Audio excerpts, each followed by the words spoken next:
உங்க குடும்பத்துக்கே கேட்டீங்கன்னா அது முடியாது. இல்ல இத விட இல்லம்மா நீங்க இன்னொன்னுமா உங்க கஷ்டம் தான் பெரிய கஷ்டம் நினைக்கிறீங்க. மத்தவங்க கஷ்டமும் கொஞ்சம் கேட்க. ஐயோ மேடம் ஒரு நிமிஷம், நானும் பென்ஷன் வாங்குறேன், FCI பென்ஷன் வாங்குறேன், ஆர்பார்தே புவனேஸ்வரி அவங்க முடிஞ்சிச்சு, அவங்க கதை எல்லாம் கேட்டாச்சு.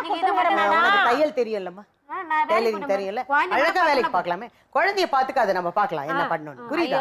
நீ தைரியமா ஐயோ ஐயோ நீங்க தனியா பேசிட்டு இருக்க, அங்க உட்காரிச்சுல அவங்க சொல்லட்டும். நீங்க வந்து தைரியமா நீங்க இருக்கணும். இனிமே உங்களுக்கு வந்து பேச்சுக்கு வந்து உங்க அம்மா பேசணுங்கிற அவசியம் கிடையாது. உங்க வாழ்க்கை 5 மாசம் வாடகை கொடுத்து இருக்கிறேன் மேடம். நான் ஆரம்பத்திலே சொல்லிட்டேன், உங்க அம்மா பேச்ச கேட்டா நீ வாழ்க்கையில ஒண்ணும் பண்ண முடியாது. உனக்கு அப்ப 2 பொண்ணும் வாழ வச்சுக்கிறேன் மேடம். அவங்க 2 பொண்ணுக்கு அத நாங்க பாக்குறோம், கண்ணெதிர்க்கவே பாக்குறோம். அவங்க 2 பொண்ணுக்கு நான் அவங்களோட இவங்க தான் அதிகமா பேசுறாங்க. நான் நம்பர் தரேன், அவங்க 2 பேருக்கும் ஃபோன் பண்ணுங்க. அவங்க 2 பேர்ல யாராவது ஒருத்தர் அவங்கள கரெக்ட் என்ன தப்புன்னு சொல்லிட்டாங்கன்னா இங்கே அவங்க காரி இவங்க டாட்டர்ஸா, இவங்க டாட்டர்ஸ், ஆமா இவங்க டாட்டர்ஸ் 2 பேர் இருக்காங்க. இன்னும் என்ன தப்பு சொல்றாங்களா? யார் வாழ்த்தாங்க என் பொண்ணை, யார் கல்யாணம் பண்ணி கொடுத்தாங்க என் பொண்ணுவா?